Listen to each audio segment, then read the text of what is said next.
हे बघा, तिथं ते उत्तर देत असताना उत्तर कशावर चालू होतं तर काल जे कुठले मुद्दे आम्ही अंतिम आठवड्यात मांडले होते, काल तर मला बोलण्याची संधी मिळाली नाही कारण इतर आमदारांना बोलायचं होतं म्हणून त्यांना आम्ही पुढे केलं होतं. मी तर काय बोललोच नव्हतो. आणि त्या अंतिम आठवड्यावर उत्तर देत असताना त्या ठिकाणी त्यांनी गोरेंचा मुद्दा तिथं आणला आणि आणत असताना आरोपींना सहकार्य केलं, नाही तर मदत केली. एक तर आपण समजून घ्या की ज्या महिला आहेत त्या स्वतःच्या हक्कासाठी त्या ठिकाणी लढत आहेत. आरोपी अजून काही सिद्ध झालेलं नाही आणि त्याच्यात सुप्रियाताईंचं माझं नाव घ्यायचं कारण काय? आता तिथं मी जेव्हा त्यांना उत्तर मागत होतो, नाहीतर मला राईट टू आन्सर नाहीतर राईट टू क्वेश्चन हा जो एक आम्हाला तिथं अधिकार असतो तो वापरण्याचा प्रयत्न जेव्हा मी केला तेव्हा मला तुम्ही बोलून दिलं नाही. म्हणजे कदाचित तुम्हाला फक्त ते रेकॉर्डवर आणायचं होतं, त्याच्या बातम्या करायच्या होत्या, पण जे मी खरं सांगणार आहे ते मात्र तुम्हाला ऐकायचं नव्हतं, नाही तर तुमच्या मंत्र्याला ते ऐकण्याचं धाडस नव्हतं. नाही तर कदाचित मुख्यमंत्री साहेबांना सुद्धा जे काही मुद्दे मी मांडले असते त्याच्यावर कदाचित उत्तर देता आलं नसतं. कारण का आम्ही जेव्हा बोलतो आम्हाला चव्हाण साहेबांचे संस्कार आहे, शिवशाहू फुले आंबेडकरांचे संस्कार असल्यामुळे आम्ही जे बोलतो ते खरंच त्या ठिकाणी बोलतो. त्यामुळे कदाचित ते ऐकायची हिंमत त्यांच्यामध्ये नसल्यामुळे त्यांनी मला तिथं बोलून दिलं नाही. पण तरी सुद्धा आपल्या माध्यमातून या ठिकाणी काही गोष्टी मी सांगेल. एक, आपण सर्वांनी समजून घेतलं पाहिजे हा विषय सुरू कधी झाला. इथं असणाऱ्या एका महिला पत्रकाराने आम्हाला सांगितलं की एका आमदाराने, जो आज मंत्री आहे, नाव सुद्धा घेतलं नाही, एका महिलेला अश्लील फोटो पाठवले. आता अश्लील फोटो काय असतात हे जर तुम्हाला समजून घ्यायचं असेल तर ही कोर्टाची ऑर्डर बघा. आणि या कोर्टाच्या ऑर्डरमध्ये ही हायकोर्टची ऑर्डर आहे, त्याच्यामध्ये असंही सांगितलेलं आहे जी गोरेंच्या बाबतीत होती, बेल मागण्यासाठी गोरे हे हायकोर्टात त्या ठिकाणी आले होते. त्याच्यामध्ये अश्लील फोटो काय असतात, कशा पद्धतीचे अश्लील फोटो, स्वतःचे फोटो काय इंटेन्शनली महिलेला पाठवले, हे सर्व या कोर्टाच्या ऑर्डरमध्ये त्या ठिकाणी पाठवलेले आहेत. आता याच्यामध्ये त्यांना बेल जर द्यायची असती तर 67च्या अंतर्गत बेल मिळू शकली असती.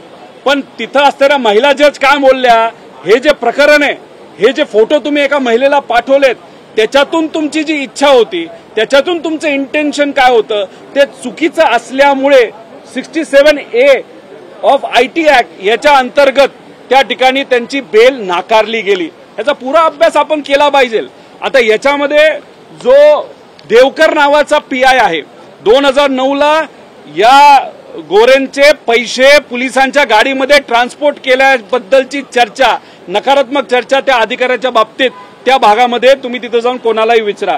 त्याच्याच बरोबर हे अरुण देवकर इतका महान व्यक्ती आहे, पोलीस प्रशासनामध्ये आहे. पिटा ऍक्ट मध्ये काय, देह व्यापाराच्या विषयाच्यासाठी या अरुण देवकरच्या त्या ठिकाणी अटक झाली. हाच अरुण देवकर जो ट्रॅप लावतो, ट्रॅप लावताना या महिलेचा जो तिथं वकील होता तो दुर्दैवाने मॅनेज झाला अशी तिथं चर्चा आहे. त्या वकिलाला या महिलेला तिथं बोलावलं, काही 4 लोक तिथं आली पैसे घेऊन, ती महिला फक्त बसली, पैशाचा व्यवहार त्या ठिकाणी जे काय तिथं काढले पैसे, ठेवले पैसे. आणि हा देवकर ज्याच्या पिटा ऍक्ट देह व्यवहारचा अटक झाली होती, तर अशा व्यक्ती तिथं आला पोलीस आणि त्या महिलेची अटक तिथं केली. आमचं फक्त मत आहे की आज आम्हाला कुठलाही शेतकरी फोन करत असेल, MPSCचा एखादा विद्यार्थी फोन करत असेल, कुणीही आम्हाला फोन केला, आम्ही तो फोन घेतो, विषय समजून घेतो आणि तो मांडण्याचा प्रयत्न त्या ठिकाणी करत असतो. पण हा प्रयत्न करत असताना आमचा फोन तिथे गेला आणि ते म्हणताना 50-60 फोन आमचे गेले. अजिबात तसला काय फोन गेलेला नाही. महिलेला मी ओळखत नाही आणि सुप्रियाताई सुद्धा ओळखत नाही. पण खरात नावाचे जे पत्रकार आहेत अनेक वेळा इथं मला भेटलेत. इथं येण्याचा अधिकार त्यांना परवानगी विधिमंडळाने दिलेली आहे, अध्यक्षांनी दिलेली आहे. मग तुम्ही त्यांचा अभ्यास नाही केला का? त्या पत्रकाराला इथं बोलावलं आणि तो पत्रकार अनेक वर्षांपासून सामान्य लोकांच्या हिताचे प्रश्न मांडत आलेला आहे.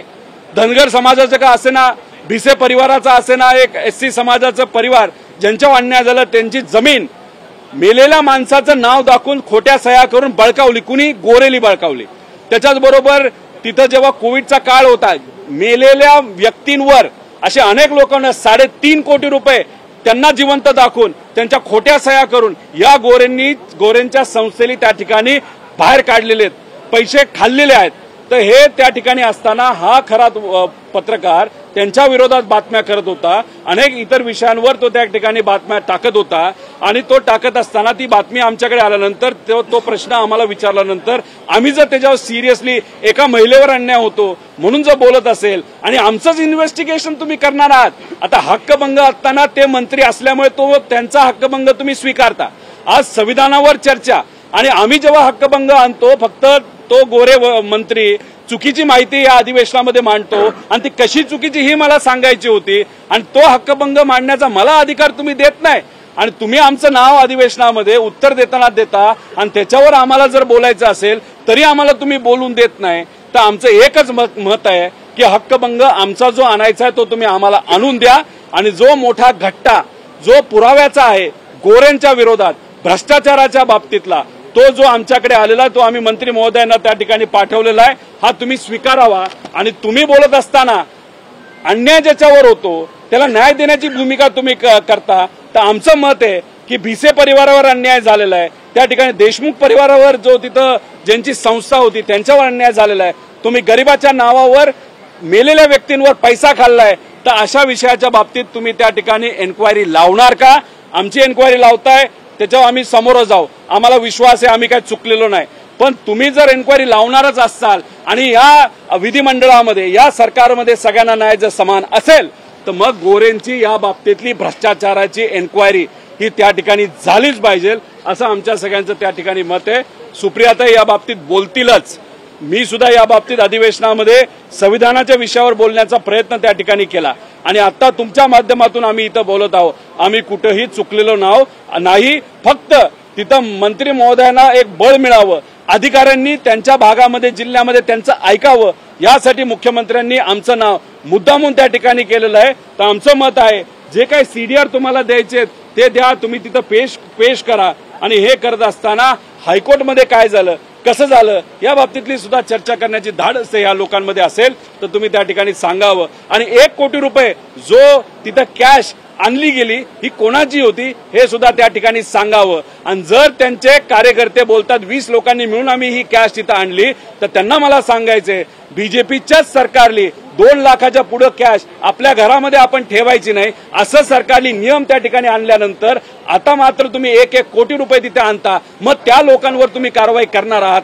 का ते फक्त एका नेत्याचे मित्र आणि जवळचे असल्यामुळे त्यांच्यावर कारवाई होणार नाही, पण गरीब महिलेवर गरीब पत्रकारावर आणि सामान्य लोकांचा विषय मांडणाऱ्या माझ्यावर आणि सुप्रियाताईंवर तुम्ही कारवाई करत असाल तर आम्ही काय शांत बसणार नाही आणि महाराष्ट्राची जनता ही उघड्या डोळ्याने या सगळ्या गोष्टी बघत आहे, आम्ही शांत बसणार नाही आणि लोकही शांत बसणार नाही। आम्ही न्याय व्यवस्थेकडे जाऊ आणि न्याय मागण्याचा प्रयत्न त्या ठिकाणी 100% करू, एवढंच या ठिकाणी आपल्या माध्यमातून इथं सांगतो।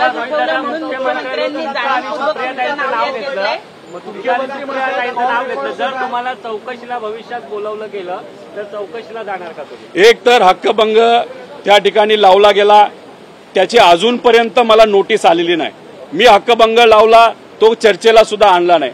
आता सुप्रियाताईचं नाव घेतलंय, माझं नाव घेतलंय, हे फक्त कशासाठी घेतलंय हे मी तुम्हाला तिथं बोलून दाखवलं, ठीक आहे तुम्ही घेतलंय एन्क्वायरीला बोलवा, आम्ही तिथे एन्क्वायरी घ्यायला तयार आहोत, पण आमचं मत आहे एका नेत्याला वाचवायसाठी महिलाच्या बाबतीत त्या नेत्याने काय काय केलं या हायकोर्टच्या ऑर्डरमध्ये तिथं दिलेलं आहे, अशा महिलेबद्दल नकारात्मक भूमिका आणि विचार असणाऱ्या व्यक्तीला वाचवण्यासाठी सुप्रियाताईचं नाव आणि माझं नाव जर तुम्ही घेत असाल तर महिलेला वाचवण्यासाठी महिलेला न्याय देण्यासाठी आम्ही सर्वजण नेहमीप्रमाणे त्या ठिकाणी लढतो, आम्ही मात्र त्या ठिकाणी एन्क्वायरीला यायला तयार आहे, पण या गोरेच्या बाबतीत ह्या सगळ्या ज्या भ्रष्टाचाराच्या फाईल आहेत या फाईल बद्दल तुम्ही काय करणार, तुम्ही त्या बाबतीत कारवाई करणार का आणि ती कारवाई करण्याचं धाडस हे तुमच्यामध्ये आहे का, एवढं मात्र त्या ठिकाणी मी मुख्यमंत्री साहेबांना विनंती करतो, त्यांना विचारणा करतो आणि याच्यावर जर एन्क्वायरी झाली तर एक सांगतो पुढच्या महिन्याभरात या मंत्री महोदयांचे मंत्रीपद 100% गेल्याशिवाय राहणार नाही। आता हक्कभंग पहिल्यांदा जेव्हा आणला तेव्हा तुमच्यासारख्या पत्रकारांनी विषय मांडू नये म्हणून पत्रकाराला जेलमध्ये घेतलं, त्याच्यावर तिथं हक्कभंगात नाव घेतलं, म्हणजे तुम्हाला घाबरवण्याचा प्रयत्न केला। इतर आमदारांनी हा मुद्दा घेऊ नये म्हणून माझ्यावर हक्कभंग तिथं आणला, इतर खासदारांनी विषय मांडू नये म्हणून राऊत साहेबांवर हक्कभंग आणला, तरी आम्ही लढतोय ना, ठीक आहे विरोधात असलो काय आमचा किती आवाज दाबण्याचा प्रयत्न त्या ठिकाणी केला तरी आम्ही शांत बसणारे लोक नाहीत।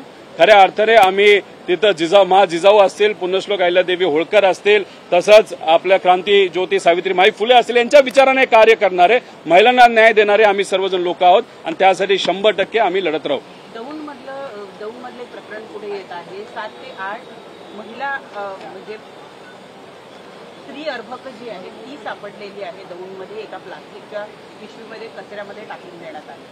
आता बघा ना, म्हणजे असं जर होत असेल, आपण म्हणतोय की महिलांना हक्क दिला पाहिजे, न्याय दिला पाहिजे, पण एखादी मुलगी पोटात असताना तिचा मृत्यू, तिचा मर्डर जर काही डॉक्टर करत असेल आणि 30 जर मृत्यूदेह त्या लहान बालकांचे तिथं जर आपल्याला सापडत असतील, त्याच्यावर तर खऱ्या अर्थाने कारवाई केली गेली पाहिजे. या बाबतीतली चर्चा अधिवेशनामध्ये झाली होती.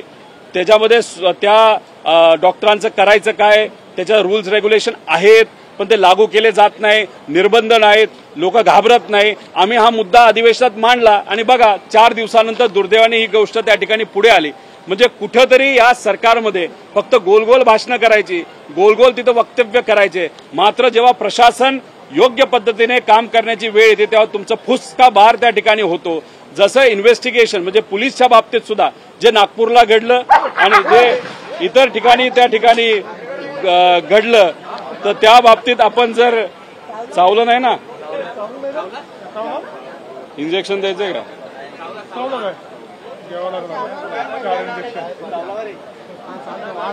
हो, तुम्ही इंजेक्शन घ्या. आम्हाला अधिवेशनामध्ये हे सत्तेत असणारे लोक चावतात, तुम्हाला कुत्रं चावलं इंजेक्शन देऊन विषय संपेल. आमचा तसं नाही, आम्हाला लढावं लागतंय त्या ठिकाणी. त्यामुळे दुसरं स्वारगेट प्रकरणामध्ये पीडित मुलीचा जे काही झालं आणि जे काही महिलांच्या बाबतीत अत्याचार या महाराष्ट्रामध्ये दिवसाला 21 ते 22 अत्याचार महिलांवर दिवसाला या महाराष्ट्रामध्ये होत आहेत, पण या बाबतीत या सरकारमध्ये कुठेही चर्चा होताना त्या ठिकाणी दिसत नाही. सरकार त्या बाबतीत सिरियस आहे हे सुद्धा आपल्याला बघायला मिळत नाही.